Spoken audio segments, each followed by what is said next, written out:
everyone, welcome to the Ranting Shop. It's me, Melissa. Today we're in the Ranting Shop today to discuss the Never Ever Met Season 1, Episode 4.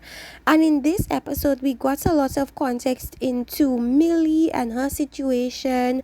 We also saw a divide of the group where some of them decided that they didn't appreciate or like the actions of one cast member, Jody, when it came to someone else's partner. So let's just get into everything.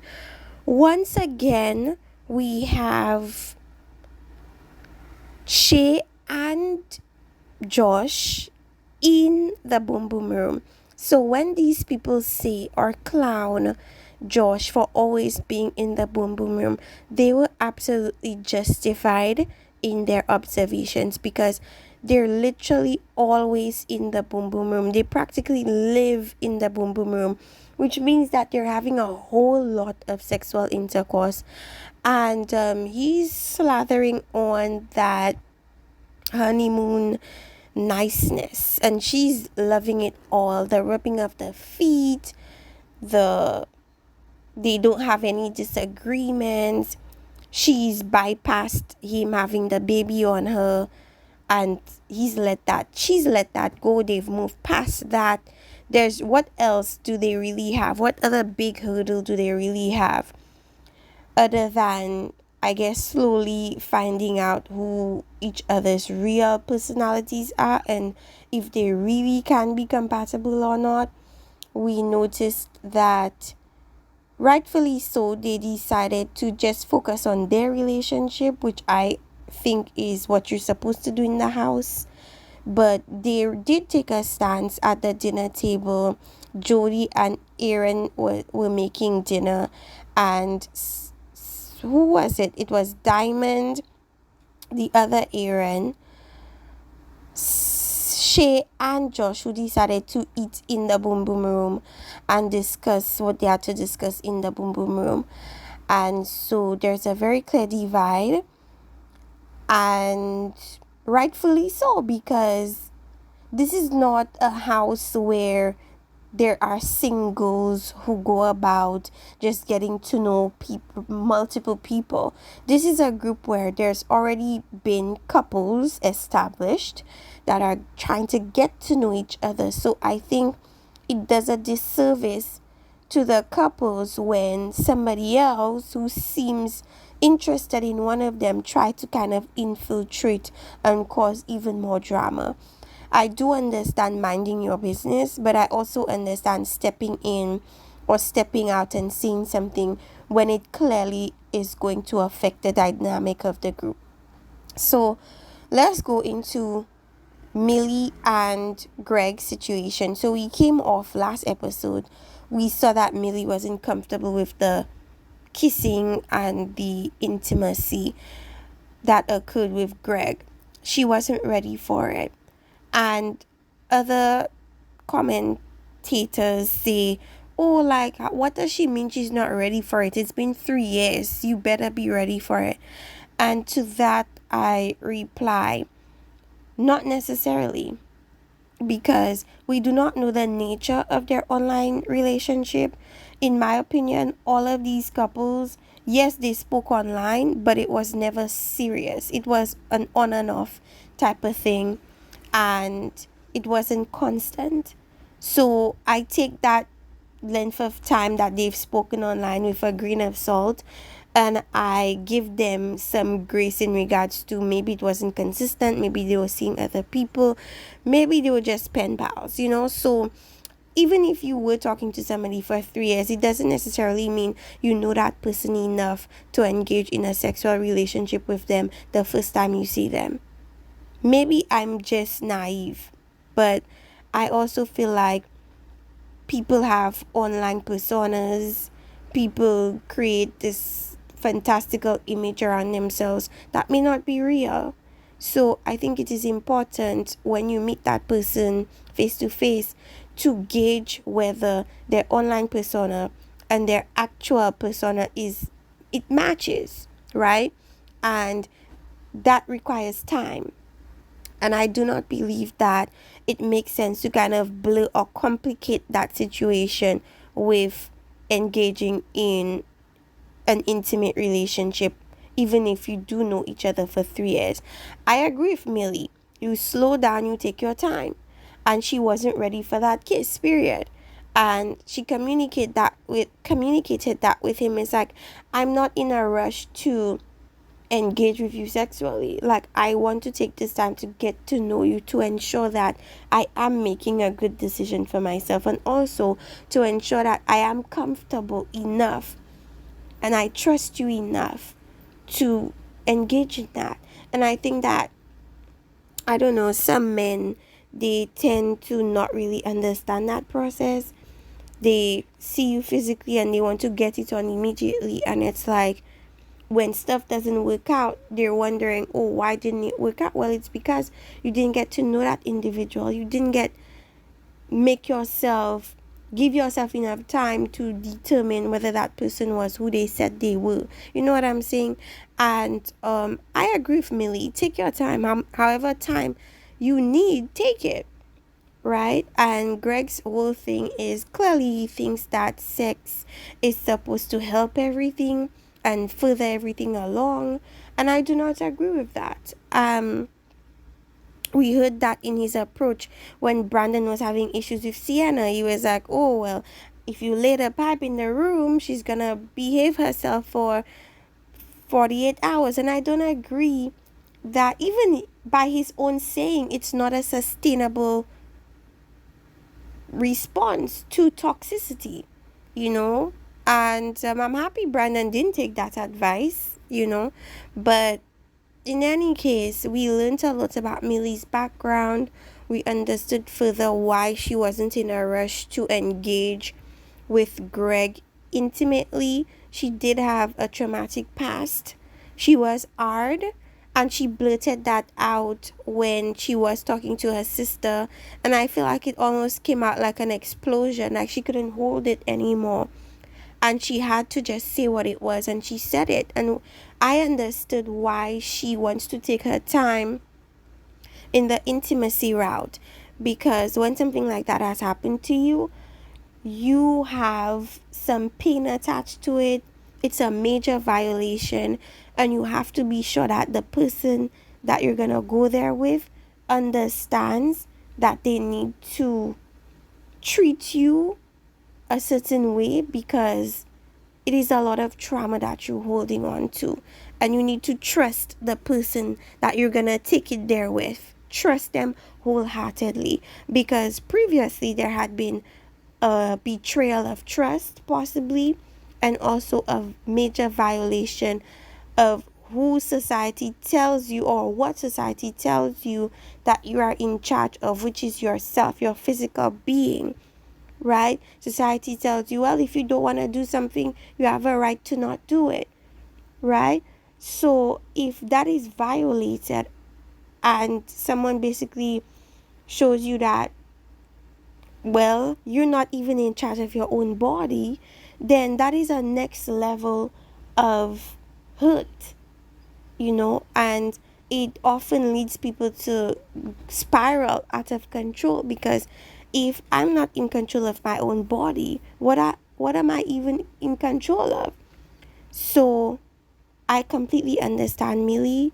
I'm rooting for her. It also gives context into why she sees herself being similar to Sienna.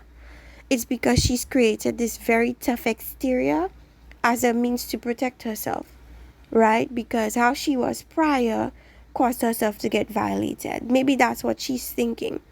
And I do not mean this in regards to what she wore and I mean it in regards to, maybe she was tough prior to her trauma, but that wasn't tough enough. Somebody was still able to violate her in that way. So I think now she's created an even tougher exterior to protect herself. And I think with that, it's quite understandable as to why she wants to take her time. And I hope that Greg is able to understand that and not continue to push that intimacy thing on her, because she's clearly not comfortable enough for it. She doesn't know him enough for her to trust him in that way. And he seems like he understands it and he'll be there for her and he's not gonna run, and I'm happy to hear that because that's what she needs. I really like the fact that although the host is not some therapist or psychiatrist, she is able to give them very solid advice and she is able to sniff out the BS when she hears it and push back on it a lot. And I do appreciate her for that. So I love the Millie and Greg thing. We saw Millie's sister, who she obviously loves and confides in. And the sister is very patient, very understanding, and holds Millie accountable in certain regards and is able to tell Millie, okay, yes, you could be tough. I understand that about you. Yes, you've gone through trauma. I understand that about you. But also, if you want this love thing, you have to allow the guy to love you. You have to allow the guy room to show you that he's legit, and that is valid advice. And I do hope that even though Millie pushes back on Greg, he understands that she's just doing this because of her past trauma. It's a security blanket that she's wrapped herself around due to her trauma. So we also saw Greg's mother, and Greg's mother was able to give us some context into Greg's toxic actions as well. She mentioned the fact that Greg tends to want the partner to put a lot on the table, whereas he doesn't put anything on the table.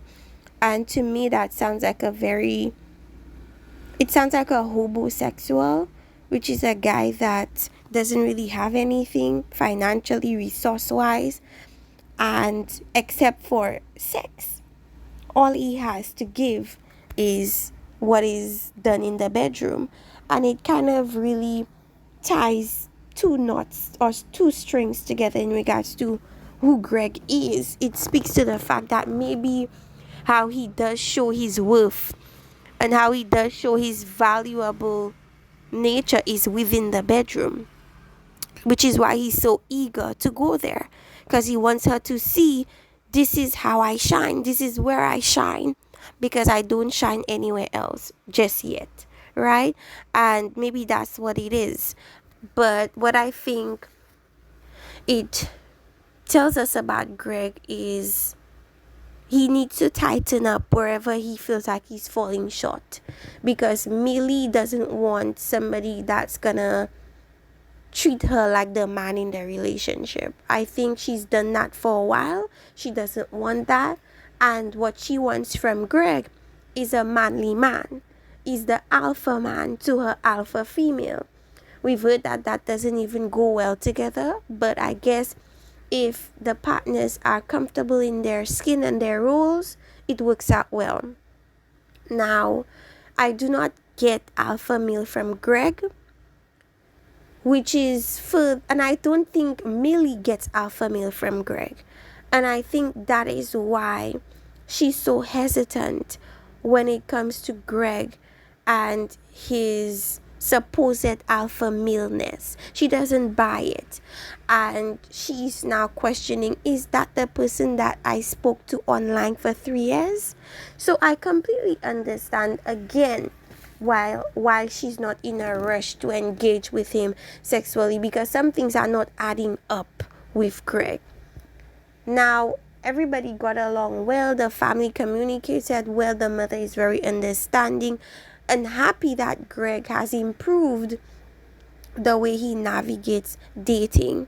And I do hope that he changes his approach when it comes to Millie, because I do not see Millie really accepting a lot of BS. So I hope he comes correct.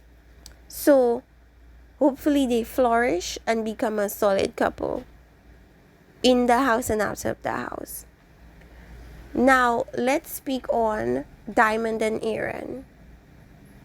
So for that couple, it wasn't really much about them per se. It's gonna be about them next episode. But this particular episode is not all about them. It's about their opinions on other people's relationships. And we saw that Diamond felt like she needed to stand up for Sandia because she feels as if Aaron is not regarding her feelings and thoughts and insecurities. He's dismissive, he's disrespectful, and she doesn't like the fact that Aaron, sorry, what is his name? Chris is all up in another woman's face, right? Another woman that is supposedly in a relationship or in something with another man, right? That is quite questionable. But Diamond felt the need to speak up. She pulled Sandia aside along with Millie, and they were basically sharing with her the fact that they don't like what they see in regards to how Chris communicates with her. She shares that she agrees and she also doesn't like certain things Chris is doing, but Sandia doesn't seem like the confrontational type. And the way Chris speaks to her, he shuts her down. But we're going to talk about that couple later on. Diamond, while they were talking, they decided they were making dinner. Joanna, Aaron, they were making dinner. And Diamond used it as an opportunity to, confront Chris on how he treats Sandia. And he tried to confront Joanna also as well. And nobody stood up, nobody added their 2 cents, nobody rallied behind Diamond. And I feel like that was questionable, but I also understand they don't want drama and they don't want to create more tense. They don't want to add to creating a tense atmosphere when it comes to the other couples.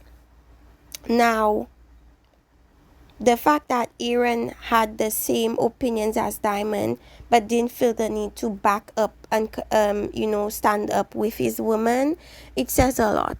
It says that when it's time to actually show and prove, he falls short, right? And I think that is gonna be the theme for next week when they focus in on that particular couple. But I definitely understand where Diamond is coming from. I think her intentions were very much positive. She was just trying to defend who she thought wasn't being treated right in the group. And I think that Sandia does hold these sentiments, but she's shy, she's not confrontational, and she doesn't want any drama. So she didn't speak up when she needed to. But I definitely feel like she felt that way. Diamond shared the fact that she didn't like how Aaron left her out to dry, and I completely understand where she's coming from. Now everybody's like she should mind her business. The reason why I don't completely agree with that is when you see that someone is not being treated well, I think as much as you should mind your business, it is of utmost importance as a community that you speak up. So I don't really agree with, she should mind her business. That is very similar to a domestic violence situation in a public setting. In that same regard, you're saying that someone that witnesses this is supposed to just be quiet and mind their business. But that is the problem with society. The problem with society is seeing some unjust activities taking place and deciding to mind your business. That is the problem with society. So I do not agree that she should have minded her business. And I don't agree with people saying that. Mind your business to what extent? To the extent that you're seeing somebody hurting somebody else and still being quiet about it? I don't agree with that. And I really commend Diamond for speaking up, even when other people were able to speak up behind their backs but not in front of their faces. I really stand up with Diamond in that situation. But anyways, let's go to another couple, because Diamond and Aaron's thing, it's coming next week. So let's talk about Chris and Sandia. So We saw that clip that Owen released, right? That was a very upsetting thing to watch, because what it proved is Chris does not respect, neither does he hold Sandia's feelings in high regard. I'm not gonna blame it on the fact that he's Caribbean, but to be honest with you, being from a Caribbean background, men are not very emotional. They do not like connecting with their emotional sides. They do not like really do the hugs and the public displays of affection and the, verbal I love yous and things. They're very separate and apart from their emotions. So in that regard, I understand it, but it doesn't make it right. I feel like if this woman is telling you she doesn't feel comfortable with you speaking with Jody in the way and manner that you speak with Jody, you should listen to this woman's feelings and thoughts and move accordingly. Period. There's no need to call this woman or the situation stupid. There's no need in that case for you to call Jody and say, oh, Jody, have I done A, B, and C with you? Because to be honest with you, it doesn't make a difference whether you call Jody or not. She felt the way she felt. She feels the way she feels. And you calling Jody further kind of reinforces her feelings. It doesn't make her feel any better. She already feels like you and Jody are in cahoots, right? So, of course, if you go call Jody and Jody's agreeing with the way you decide to say things and do things, she's going to further believe that, yes, they really are in cahoots, maybe more so than I thought previously. So where you thought you were gaining, a defense for you to come at Sandia, you were actually proving Sandia correct. And I just don't like how he approached it like, this is so dumb. You are so insecure. This just sounds like a very gaslighted this man is like a gaslighter. He's gonna do you wrong, and then when you come at him and say, I think you're doing me wrong, he's gonna shut you down by telling you that your feelings and thoughts are invalid. That type of partner is impossible to be with, because you're always gonna feel like a shell of yourself. You're always gonna feel like maybe you're crazy. You're always gonna feel as if you are wrong, even though you're right. By the end of that relationship, you're gonna be a shell of yourself. You're gonna never believe or stand firm in your thoughts and feelings, because you're never gonna believe that your thoughts and feelings are valid because somebody told you your thoughts and feelings were not valid. So what it's gonna do is further push you into a shell and make you not want to speak out and talk and stand up for yourself. And that's not a good thing, right? So Joanna comes in. Of course, she's gonna deny it and say, no, that's not how it is. But what I didn't like is her touching Sandia's hair while she, to me, in my opinion, lies to her in front of her face. It reminds me like something Judas did when he kissed Jesus. The whole time he was betraying Jesus, it's giving Judas. And I just didn't like it at all. And I feel like going this close to this woman and touching her hair was an indirect show of dominance. And it further pushed Sandia back into a hole that I just didn't like seeing. I just feel like she was being bullied in two different ways. Verbally, a direct verbal disrespect, and an indirect physical disrespect. And to me, it looked like bullying. And they were trying to make her feel like, oh, it's not you, it's the people that are telling you these things, almost making Sandia out to be a child that is easily influenced. And I just don't like that. So she's a grown woman. She felt how she felt. Her feelings are and were valid. Your job as her potential partner, Chris, is to validate this woman's feelings and say, okay, actually that's not what's happening. And because you feel that way, I'm going to separate myself from Jody and account for your feelings in that way, because I don't want you to ever feel like I'm being disrespectful towards you. I don't want you to ever feel that I am more interested in another woman than I am to you. That is all Chris had to say, and let that go. But instead, he attacked Sandia, attacked the women that were looking for or looking at Sandia's best interest in that moment. And I just didn't appreciate it. That was really disrespectful. Now, the men were like, yeah, we do feel like if your woman is telling you she doesn't feel comfortable, then maybe you should lay off what you've been doing. A man with sense said that. Who was it? Was it Aaron? Aaron said that. Aaron was like, I've done women like that, made it seem like I wanted to be their friend. Whole time I wanted to sleep with them because they were attractive. Right? So Aaron was giving him some good feedback.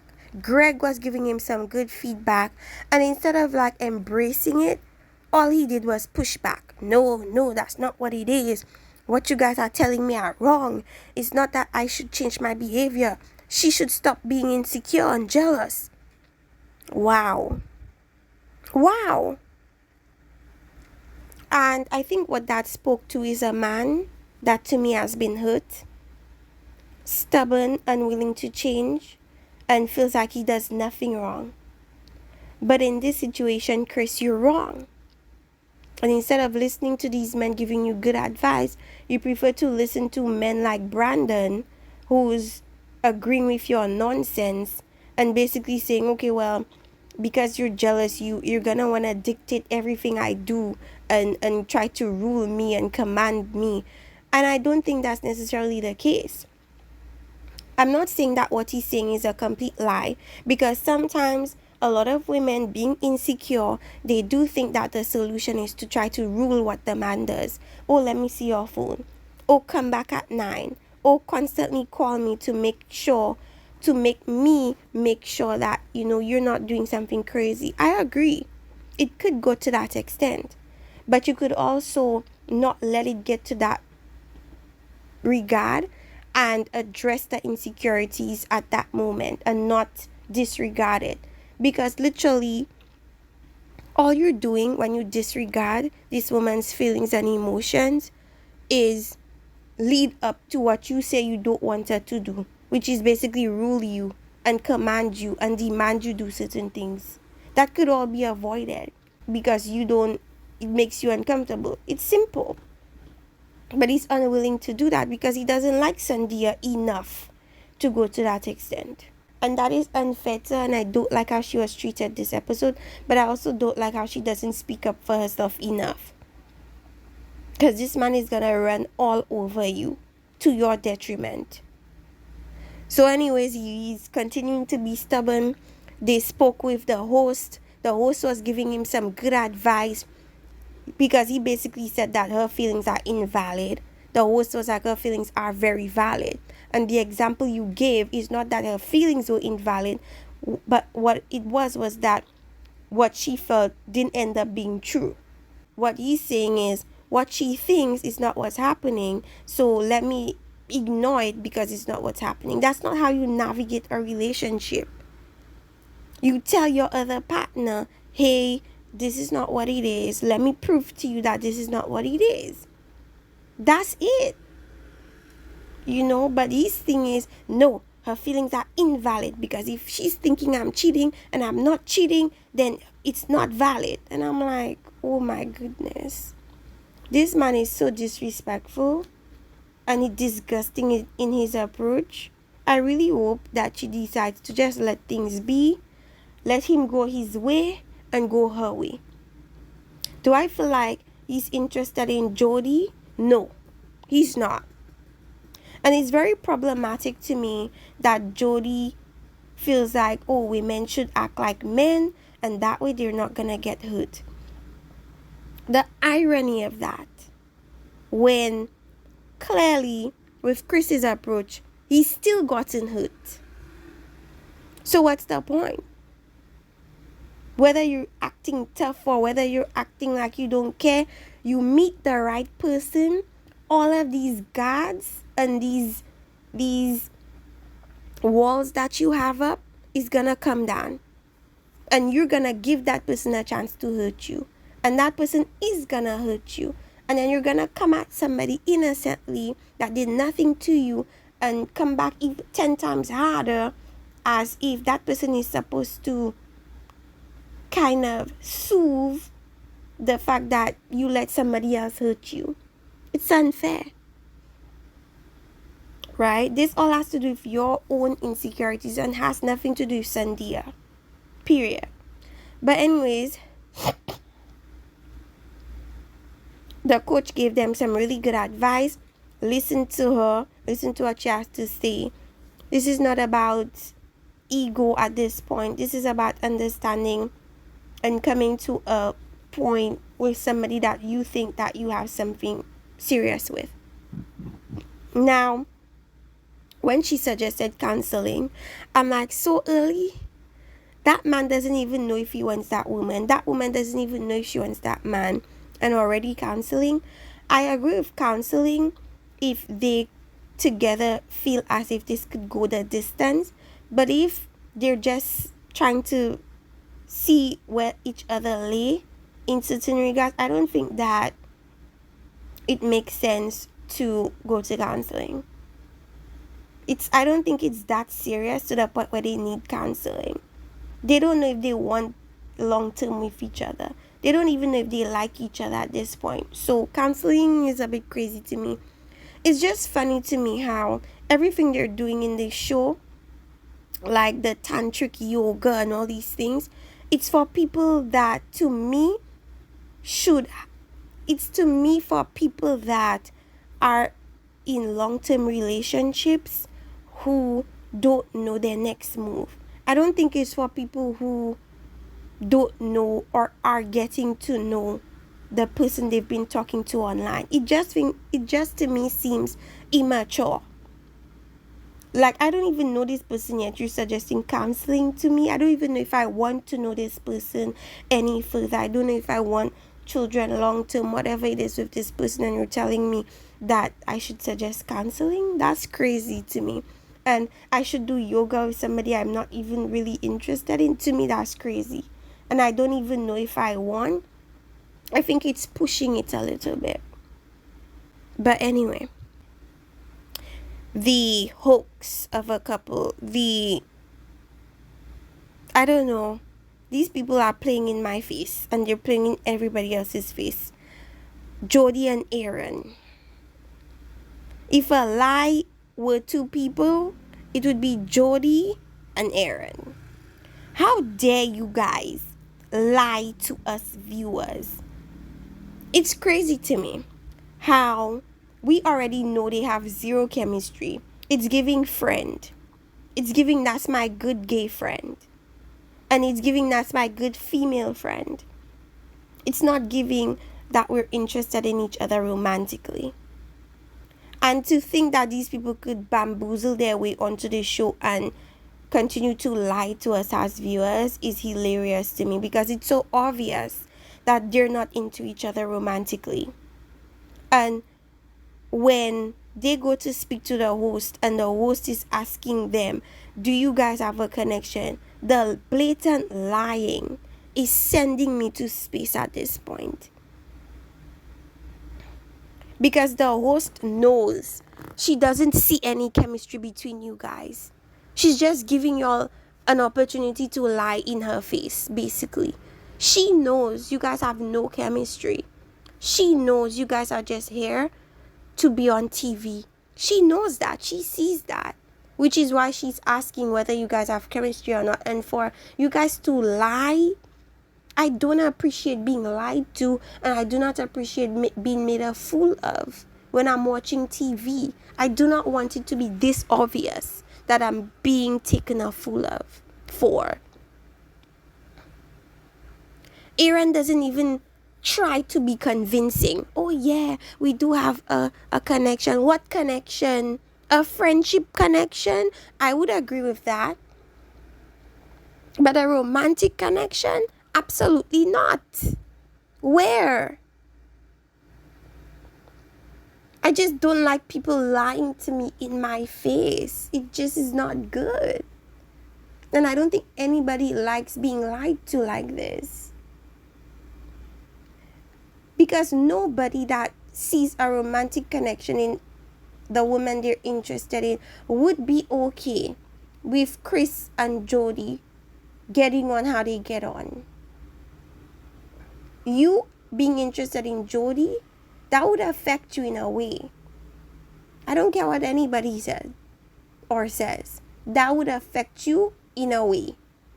And the fact that instead of you taking offense to it or even questioning Jody and how she decides to move, you're agreeing with the way she's getting on with Chris. To me, it's giving that's my good girlfriend.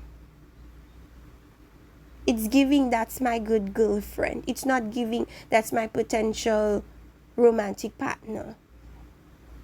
So what I'd like them to do is to stop playing in our faces and go home, because I'm sick of them. I'm sick of both of them.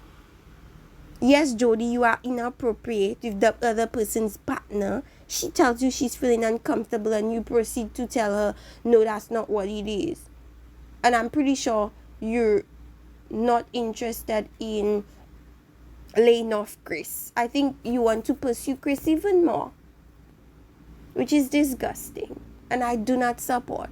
And I agree with the other women that we came there with our partners to see if we like our partners, if we want to move forward with our partners. We didn't come here to be with other people's men.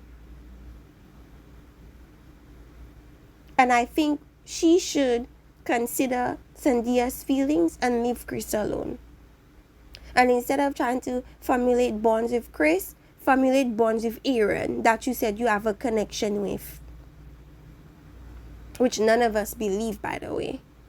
But at least make it believable. At least fake something. I'm so disgusted by this woman and this man lying to us in our faces. And this review is going on for way too long.